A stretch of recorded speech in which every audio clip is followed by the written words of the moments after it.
हरि का कृपा रूप नरसिंह मेहता का अवतार हुआ। और आश्चर्य की बात यह थी कि 5 वर्ष हो गए, धीरे धीरे धीरे और उम्र बढ़ी, लेकिन आज तक कभी नरसिंह मेहता एक शब्द भी नहीं बोले।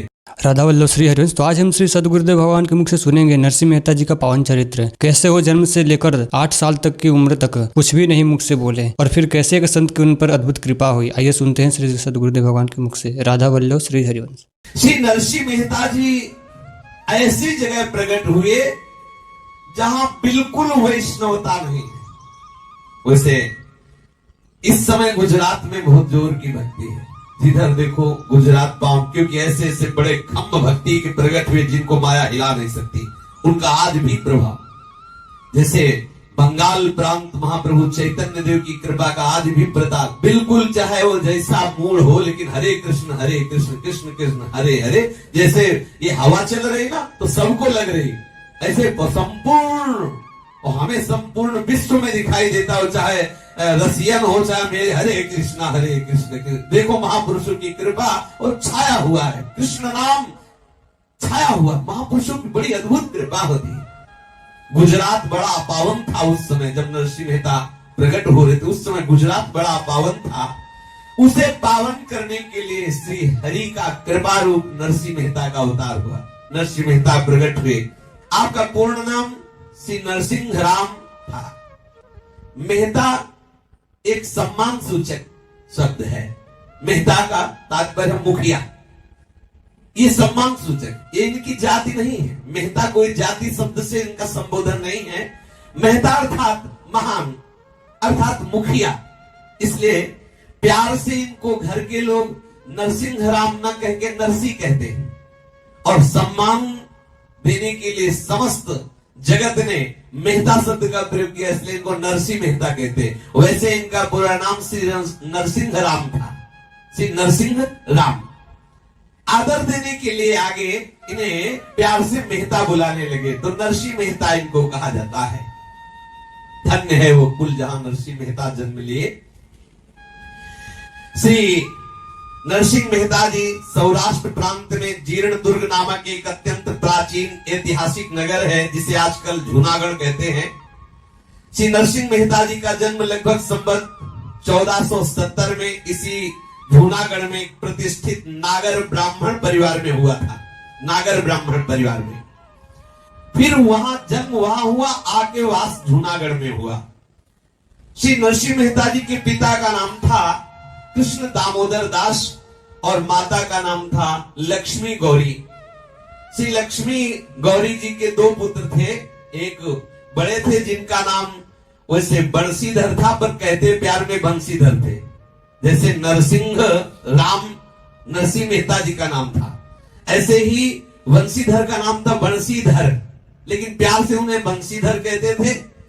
बंशीधर की उम्र जब 22 वर्ष की हुई, तब नरसिंह राम की उम्र 5 वर्ष की हुई और माता पिता का शरीर पूर्ण हो गया। अब नरसिंह राम का लालन पालन बड़े भाई बंशीधर और उनकी दादी ने किया। दादी का नाम जय कुंवरी जी था।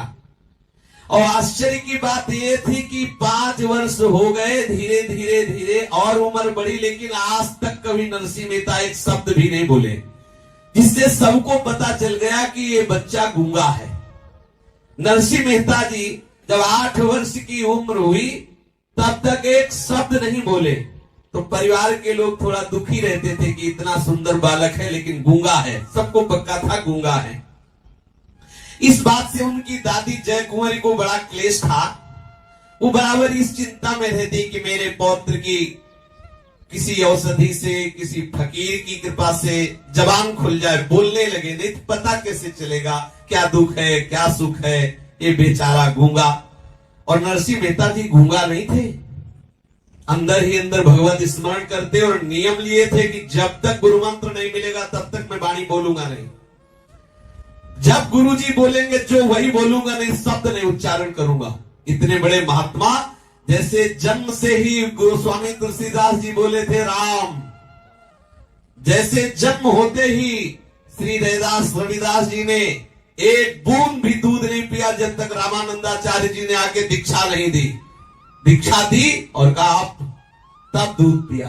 ऐसे ही श्री नरसिंह मेहता जी एक शब्द नहीं बोले, नियम अंदर धारण किए हुए थे, जब तक गुरुजी नहीं बुलवाएंगे तब तक नहीं बोलेंगे।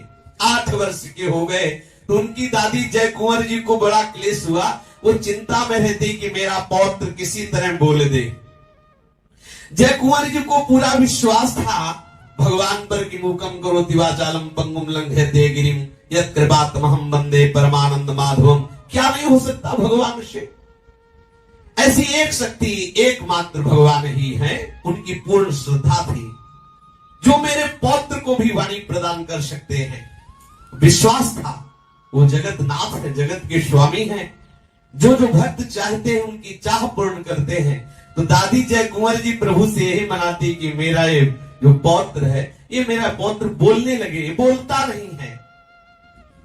अब वो साधु महात्माओं की सेवा कोई निष्काम भाव से संतों की सेवा तो बिरले जन ही करते हैं, नहीं प्राय कोई न कोई सकामता रहती है।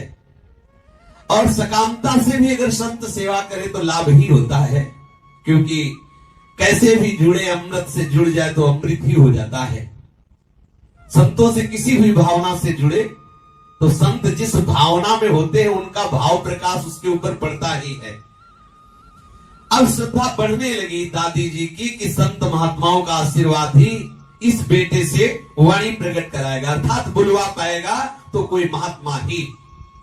अब जहां कोई महात्मा की बात सुनती तहां अपने नरसिंह जी को लेके पहुंच जाती, यथाशक्ति श्रद्धा पूर्वक सेवा करती, कभी कभी घर भी बुला लेती। श्रद्धावान को एक न एक दिन लाभ जरूर मिलता है, समय भले लगे। जय कुंवर की श्रद्धा पूरी होने का अवसर आया। फाल्गुन शुक्ला पंचमी का दिन था। ऋतुराज का सुखद साम्राज्य जगत भर में छा रहा था। मंद मंद बसंत की वायु सारे जगत के प्राणियों में नवजीवन का संचार कर रही थी। नगर के नर नारी प्रायः नित्य ही सायंकाल के समय हाटकेश्वर महादेव के दर्शन के लिए एकत्र हो रहे थे। स्त्रियां मंदिर में एकत्र होकर भजन कीर्तन कर रही थी। खास भीड़ लगी हुई थी। जय कुंवर जी अपने इस नाती को लेकर के हाटकेश्वर महादेव के दर्शन को गई और अंदर से प्रार्थना की, महादेव मेरा ये जो नाती है, पौत्र है, 8 वर्ष का हो गया, अभी बोलना नहीं, एक शब्द नहीं बोला, कृपा करो। बहुत विकल हो गई, मानो आज की विकलता महादेव जी ने सुन ली। ये ही मंदिर के बाहर निकली तो देखा एकांत में पद्मासन लगाए हुए बाघंबर पर एक महात्मा बैठे हैं। बड़ा हृदय आनंदित हुआ। जब नजदीक पहुंचती तो महात्मा के मुख से निकल रहा था नारायण नारायण नारायण नारायण नारायण, ऐसा प्रवाह चल रहा था नाम का। चेहरे में बड़ा तेज था, बड़ा आकर्षण था। देखते ही उनको लगा कि आज मेरी कामना पूर्ण हो जाएगी, मेरा पौत्र शायद आज बोल दे। तपोबल प्रतिभा से आकृष्ट जय कुंवर जी उनके समीप गई, दर्शन किया, प्रणाम किया, आदर भक्ति के साथ हाथ जोड़कर कहा कि महात्मा जी मैं बहुत दिनों से भटक रही हूँ। मेरे हृदय की एक लालसा है कि ये मेरा जो बालक पौत्र है, इसके माता पिता तो मर चुके हैं, देहांत हो चुका है, 8 वर्ष का है, कुछ बोलता ही नहीं। इसका नाम नरसिंह राम रखा है। सब लोग इसे गूंगा कह के बुलाते, कोई नरसिंह नहीं कहता, गूंगा कहते हैं। इसलिए आप कृपा करो, मुझे लगता है कि आपकी कृपा से इसकी वाणी खुल जाएगी। गोस्वामी जी ने संतों का हृदय लिखने की चेष्टा की। कहा संत हृदय नवनीत समाना, लिख दिया। फिर एकदम ध्यान गया कि नवनीत में तो दोष है। बोले संत का हृदय कैसा? बोले मक्खन जैसा। मतलब गोस्वामी जी को लगा मुलायम में सबसे ज्यादा मक्खन है, तो लिखा संत हृदय नवनीत समाना। पर ध्यान गया कि नवनीत में एक महान दोष है कि जब उसमें स्वयं ताप लगता है तो पिघलता है, लेकिन संतजन दूसरों का दुख देख के द्रवित होते हैं। तो आगे लिखना पड़ा, कहा कविन पर कहे न जाना, निज परिताप द्रवई नवनीता, पर दुख द्रवई सो संत पुनीता। मक्खन में तो स्वयं आंच लगती तब वो द्रवित होता है, लेकिन संत दूसरे के ताप को, दूसरे के क्लेश को देखकर द्रवित हो जाते हैं।